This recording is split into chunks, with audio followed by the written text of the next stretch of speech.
aquí lo que les planteo es cómo se transformó o cómo se ha ido transformando la política mexicana y cómo se transformó estos procesos, se potenció estos procesos migratorios en la frontera sur. Primero, un detonante que hizo que avanzara, pero que es reflejo de lo que anteriormente les estoy explicando, la migración fue el paso del huracán Mitch en Centroamérica en 2098. Ajá. En 1998, en 1998, que afectó al 10% de la población centroamericana y fue como que el salto para que al menos en esta región aumentara exponencialmente el número de personas migrantes. Entonces este es el origen, porque a partir del año 2000, estas personas centroamericanas que vivieron el desastre de sus campos de cultivo, de sus lugares, de sus centros de trabajo, etcétera, tuvieron que emigrar. Fue el año 2000 y fue en ese año 2000 cuando Estados Unidos empieza a hacer más explícitamente los acuerdos migratorios con México. Le tocó a Vicente Fox. Y sobre viviendo en San Cristóbal, pero bueno, creo que es una idea muy interesante de mantener y de profundizar, creo, para ver cómo se está configurando nuestro Estado en esta geografía, si podríamos decir, pero también cuál es el papel del Estado, ¿no? Bueno, creo que está súper claro, pero es lo que quería compartir con ustedes y creo que hay mucho que cambiar y que estudiar también. Y pero les agradezco a todos por la escucha. Creando los discursos, trabajando, porque se nos está quedando corto. El problema es una cosa tan bestial. La máquina de la información, de la imagen, internet, digo, hay una como para discutir, ¿no? Como dices, muchísimas cosas. Sé que al final todas, son muchos de los trabajos, muchos de los esfuerzos, pues vienen con buena intención, pero tenemos que seguir reflexionando profundamente, porque, o sea, es una cosa que ya está, o sea, está sucediendo, ¿no? Y el monstruo está creciendo más. Entonces, bueno, pues gracias por invitarnos a la reflexión. Sí, hoy un poco más desolado que ayer. No sé si está bueno o malo, pero pues es una realidad, no puedo negar cómo lo vivo, ¿no? Pero gracias por compartir, creo que es súper necesario todos los matices y contrastes de lo que sucedió en la mesa, y pues se gracias por su trabajo. O sea, todo crece, nada disminuye, todos los males son más abrumadores que menos abrumadores, ¿no? Y seguramente habrá otro impacto que veremos y que estamos viendo, pero que veremos crecer justamente en esta crisis COVID pandemia, ¿no? Que también genera otra crisis económica, otras dinámicas más abrumadoras para estos territorios de por sí abrumados. Y una de las preguntas que tenía era justamente este tema de el turismo, juntándolo con el turismo sexual y las personas migrantes, ¿no? Leía un artículo justamente sobre las ciudades o los estados que se han convertido en estados de turismo sexual, ¿no? Y que están directamente vinculados a estas redes de tráfico de personas y directamente vinculados a las condiciones de migración. En ese sentido, esto va más para Ángeles, ¿no? ¿Cómo estamos en Chiapas? Que a mí me tocó trabajar en la zona de las Margaritas en finales de los 80, también cuando estaban llegando estos migrantes, guatemaltecos, pero lo que era interesante es que la expulsión no solo era del sur para el norte, para México, sino que había muchos expulsados del mismo México hacia el sur, hacia la frontera, ¿no? Entonces, expulsados o gente que tuvo que abandonar su comunidad. Entonces eran ejidos recién fundados por Nueva Sinaloa, Nueva Poza Rica, ¿verdad? Los expulsados de San Juan Chamula también estaban en San Juan Chamula, y de eso como que se habla menos también, ¿no? Que estaban en condiciones mucho más favorables que las de los guatemaltecos, pero también y de hecho nosotros le llamamos la experiencia del refugio, porque no era tanto cómo había impactado la población guatemalteca a la mexicana, sino cómo había sido un encuentro, digamos, de población desplazada. Entonces yo creo que es importante ver esta parte mexicana expulsada también dentro de las mismas fronteras, porque finalmente eran terrenos muy un terreno diferente que es el que estaban ocupando, ¿no? Sí, era un comentario bonito. Pues escuchar de Ángeles, pues bueno, se me hace esta noción de la subcontratación, pues sí es muy, muy potente, pero pues también hay mucha gente que es muy crítica porque también está muy vinculado todo este proceso de militarización con pues, espectros de la transnacionalización del Estado mexicano, pues, o sea, viene acompañado de los acuerdos económicos, acompañado de acuerdos de seguridad, acuerdos energéticos, etcétera, etcétera, y en el cual, pues bueno, Chiapas, a final de cuentas, viéndolo en mapas de geopolítica, como mencionaba ahorita Vianney, pues es la frontera sur del Comando Norte de Estados Unidos, al cual, pues bueno, el ejército mexicano pertenece y la Guardia Nacional, pues, responde a ese mismo ejército, pues, entonces, pues, más bien, a mí también se me hace mucho como la transnacionalización de la frontera, pues, o sea, siendo parte ya más bien de justo el Estado norteamericano. Tito. Y pues, Yo creo que no necesito micrófono, pero bueno. En realidad, para mí, ustedes, los que están ahí, su mandato es ser testigos de todos estos procesos, ¿no? Y lo mismo que pasaron ustedes, le ha pasado ahorita a Ángeles, a todos los que componen Chiapas Paralelo. Realmente el día a día es hacer todo un acervo, no solo de fotografía, de información además, que para mí es realmente Chiapas Paralelo es una cuestión muy importante, porque cuando yo quiero dar a conocer lo que pasa aquí en Chiapas, refiero siempre el trabajo, por ejemplo. Entonces, creo que esa es una cuestión de cómo va creciendo esos trabajos. Ustedes fueron fotografía en su momento y en este momento también Chiapas Paralelo, y mantener toda esa información allí, que en un futuro va a ser importantísimo para hacer análisis de largo alcance, ¿no? Esa es una. Y Ángeles, yo pensaría que la cuestión de la externalización de la frontera en Guatemala no fue el año pasado. Nace también acá cuando nos estaban metiendo el tercer país seguro. Entonces, para mí, ahí no es del año pasado en Guate, sino Guatemala empieza junto con México. Esa torcida que le hicieron a Ebrard allá en los Estados Unidos, cae también Guatemala en ese momento. Que si hay algún vínculo, una relación con las comunidades que se quedaron a vivir en México del desplazamiento guatemalteco, y si hay alguna relación con estas dos migraciones y cómo se manifiestan esas relaciones, que son dos migraciones que se encuentran en un tiempo o espacio determinado con características diferentes. Cuando es lo de los aranceles, hay una negociación bien dura, porque la demanda a cambio de aranceles era ser también país seguro, y se negoció no serlo, ¿no? Hacer una serie de acciones para no ser país seguro, y se supone que hay un acuerdo secreto, del que pues, obviamente no sabemos, pero vemos como sus efectos.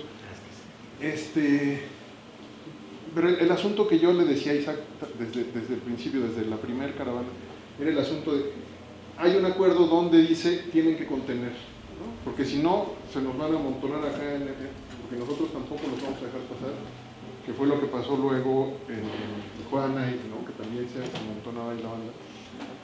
Y entonces lo que está haciendo esto es una certificación de que se está cumpliendo el acuerdo, ¿no? O sea, las fotos publicadas, los reportajes están diciendo sí estamos haciendo nuestro trabajo. Aunque al otro día se quite la valla y se pasen por los lados, y aunque ya no se vayan en bola, que esa es como la otra parte en términos de la visibilidad. Antes de las caravanas pasaba la misma cantidad de gente, pero pasaban en mucha mayor vulnerabilidad, en mucho mayor silencio, con mucha mayor violencia, ¿no? O sea, todo el registro de violaciones y de cosas horribles que pasaban en el tránsito de personas solas era horrible, ¿no? O sea, comparado con la violencia actual, que también es horrible, ¿no? Pero también esas cosas de si no lo vemos no es tan importante, y esta cosa de registrarlo hace parte de esa chamba hacia el que puso las condiciones, ¿no? Que puede ser, y que también justo como es un acuerdo secreto, pues a lo mejor sí y a lo mejor no, y no sabemos, pero qué tanto está teniendo, qué efecto está teniendo este trabajo que se está haciendo, que es súper duro. O sea, cada vez que van a hacer la cobertura regresan bien, ¿no? Entonces, eso también hay que considerar. Que vienen entrando muchos con mucha fuerza. Entonces yo quisiera preguntar a José Ángel, hace 40 años, cuando yo te conocí, cuando hacías el trabajo había unas condiciones, tanto del papel del gobierno del Estado, la revista Ámbar, que de alguna manera era como el referente ahora de Chiapas Paralelo. O sea, ¿qué cambios has visto como en términos de cómo estás haciendo el trabajo hoy y cómo lo hacías entonces, ¿no? Por las condiciones históricas en las que empezaste, que era un Chiapas, pues sí, del sur de México, bla, bla, bla, pero muy diferente. Entonces, ¿qué nos podrías decir como en esa reflexión de tus 4 décadas? La compañera que venía después, disculpen que perdí el nombre, si me dicen, Verónica, tu experiencia me recordó, hicimos un video en 87 a petición de una comunidad en la selva lacandona. Esa comunidad se volvió zapatista, se vino un proceso muy difícil interno de los que se quedaron y los que salieron después del 1 de enero del 94, regresamos con el video que habían pedido cuando la comunidad estaba junta, y cuando regresamos era durísimo, y cuando hablabas y tu voz se entrecortaba y las emociones salían, me recordó muchísimo este video de 13 años de trabajo. Y cuando regresamos post 94 a compartir ese material en la comunidad, terminó la proyección y era un silencio total. No sabíamos si gritar, si llorar, y la comunidad estaba separada. De un lado estaba la parte que era zapatista y del otro lado era la parte que no era zapatista, que era muy diversa, pero había un montón de diferentes grupos adentro de la comunidad. Entonces, cuando terminó la sesión, vino una toc-toc a las 12 de la noche y una carta de quien era encargado de la parte zapatista, que era con la que entrábamos y con el permiso que llegábamos, para mandarnos una pequeña nota diciendo gracias por traer esos recuerdos y esa memoria, ¿no? Entonces, es durísimo y tienes toda la razón. No estamos hablando de investigación ni de antropología visual, ni siquiera de fotografía, estamos hablando de nuestra memoria colectiva, de sufrimiento y a la vez gozo, llanto y felicidad y angustia, ¿no? Y nada más una pregunta muy incómoda para nuestra querida Ángeles, que es... es que realmente la pregunta a ese trabajo tan importante que llevan, porque pues eres tú y tu dúo dinámico, y el triple dinámico y el cuádruple dinámico, pero sabemos lo difícil que es ser periodista en un contexto donde el narcotráfico tiene un dominio del territorio claro. Lo que puedan decir al respecto, porque pues no se puede decir mucho, ¿verdad? La autocensura es lo primero, pero ¿qué implica? Sobre todo a partir de los últimos acontecimientos que seguimos de esta ciudad, que son, digamos, como ahora todo el mundo habla de que llegó el narco a Chiapas en modalidad Tamaulipas, pero pues quien está en Chiapas sabe que el narco llegó hace mucho tiempo y de una manera muy diversa y muy variante. Entonces, hasta ahí preocupación grande y sustentada, sobre todo en Tapachula, en relación a la niñez y cómo está siendo utilizada. Hay evidencias de que sí, niños y niñas están siendo utilizadas en el turismo sexual, particularmente en esas zonas fronterizas. Todavía lo están documentando, todavía no es tan visible, pero sí ya se está viendo y sí están notándolo y viendo qué hacer, ¿no? Por parte de las organizaciones. Yo me imagino que no solo en Tapachula, sino en todas estas otras regiones donde no son tan visibles o no hay tanta presencia de organizaciones dedicadas a la defensa de la población migrante, pero sí es algo que ya está creciendo, ¿no? Miles de personas desplazadas, algunas intermitentes y otras no, pero es nuestra historia cercana que nos negamos a ver porque a veces nos incomoda y tampoco podemos negar esa parte de lo que le llaman, de lo que sentimos quizá por la competencia, por los recursos. Entonces a alguien que vive en San Cristóbal le incomoda a veces pues que siga llegando población de otros municipios, etcétera. O sea, también yo creo que debe haber un ejercicio de autorreflexión para pensar por qué nos conmovemos por las personas migrantes extranjeras que son de paso y no nos conmovemos por nuestro vecino que está en la misma situación o en la misma situación, ¿no? Entonces, igual México tiene una política así como que de cuestionamiento hacia cómo tratan a los migrantes mexicanos en Estados Unidos, pero aquí es una situación igual de terrible o a veces peor, ¿no? Y el hecho es, y honestamente perdón por los fotógrafos porque es algo muy duro, que estas imágenes no están provocando indignación, están provocando rechazo, ¿no? Estas imágenes de miles y miles de personas en caravanas, en un primer momento conmovieron y después lo que están provocando es rechazo porque existe el temor de que esté la competencia por los recursos, porque nos es difícil también conciliar culturalmente con otras culturas, porque por ejemplo en algunos países de Europa donde se vive de otra manera distinta el cuerpo, pues sí les impacta que población que quizás sea con otra cultura le incomode a la vez ver un cuerpo semidesnudo, desnudo, es decir, conciliar la parte cultural, conciliar la parte de los recursos, es muy complejo en nuestro día a día.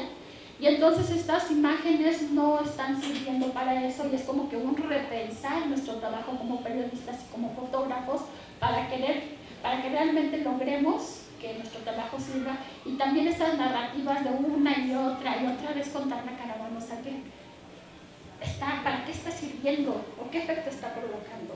¿No? Y les repito, pues no estamos provocando un buen efecto. Y entonces estamos intentando muy humildemente y empezando a tratar de inculcar esta parte que le llamamos narrativas de inclusión, donde decir, pues ya, aquí estamos todas y todos migrantes de diferentes países, migrantes internos, nosotros y nosotras. Entonces, ¿qué vamos a hacer? ¿No? Porque también es cierto que los recursos no son infinitos y que los trabajos no son infinitos y que les digo, esas diferencias culturales sí se tienen que solucionar cediendo de ambas partes, y eso es un trabajo que se tiene que hacer de manera mucho más amplia con el periodismo, ¿no? Hace poco dimos unos talleres que pretendemos, ojalá ya en Gerardo, de narrativas de inclusión con respecto a la población del terreno que estamos pisando. Asumimos que nosotras y nosotros como periodistas no somos policías, entonces no nos toca señalar al campo de la esquina, del barrio, del centro, porque estamos seguras que la autoridad lo sabe, ¿no? Entonces, ¿qué caso tiene decir, miren, en mi esquina están vendiendo droga, y miren, el que vende, distribuye en San Cristóbal es fulano y sutano, ¿no? La autoridad lo sabe, y entonces, ¿por qué nosotros vamos a decirlo? Infantil que está saliendo de algunas colonias de San Cristóbal, en el mercado, ¿no? Que se ven en el mercado donde estuvo el enfrentamiento hace unas semanas, en fin. Pues bueno, no es como nuevo, ¿no? O sea, ya quizá a nivel nacional, ¿no? Como noticia a nivel nacional, pero creo que ya había trabajos periodísticos al respecto, muy al estilo también Lidia Cacho ya lo había hecho en Canaro, pero también haciendo referencia a estos caminos, ¿no? Y estas redes que había hacia Tlaxcala, ¿no? De aquí del sur hacia Tlaxcala, en fin, o sea, no es nuevo, como no es nueva esta crisis humanitaria en Tapachula, estarás de acuerdo, ¿no? No es que hayamos querido hablar de manera romántica del refugio guatemalteco, lo que pasa es que está claro, más distante, ¿no? Pero, es decir, lo que queríamos mostrar es que justo esta crisis que ahora de la que todo el mundo habla en Tapachula, pareciera que nunca antes hubo algo así, no es cierto, lo ha habido, ¿no? Sin la proyección que está teniendo ahora, ni los recursos, quizá